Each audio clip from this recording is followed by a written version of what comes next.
मागच्या वेळी बारामती आणि शिरूर लोकसभा मतदारसंघातील खासदार हे पंतप्रधान नरेंद्र मोदींवरती टीका करणारे होते, म्हणून दोन्ही मतदारसंघांमध्ये निधी मिळू शकला नाही असं सांगत राष्ट्रवादीचे नेते अजित पवारांनी एकाच वेळी खासदार सुप्रिया सुळे आणि अमोल कोल्हेंवरती नाव न घेता टीका केली।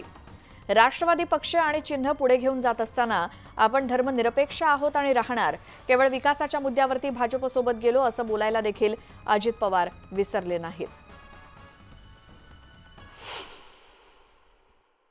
जर बारामती विधानसभा मतदारसंघात कोण असेल तर तिथं पण तुम्ही समजून सांगण्याचं काम करा आणि केंद्रामध्ये सत्ताधारी पक्षाच्या विचारांचे खासदार निवडून दिल्यानंतर जास्तीचा निधी हा आपल्याला आणता येईल।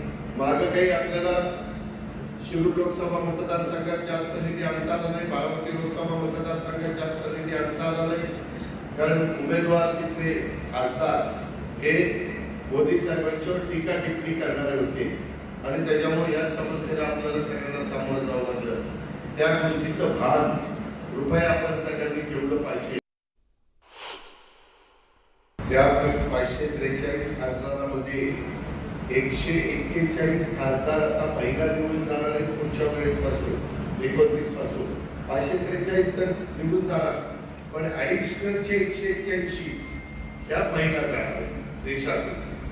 आणि महाराष्ट्रात आम्ही 288 आमदार काम करतो, तिथं 288 पुरुष स्त्री मिळून जाणारच, पण निव्वळ त्या सोडून 86 आमदार त्या महिला जाणार।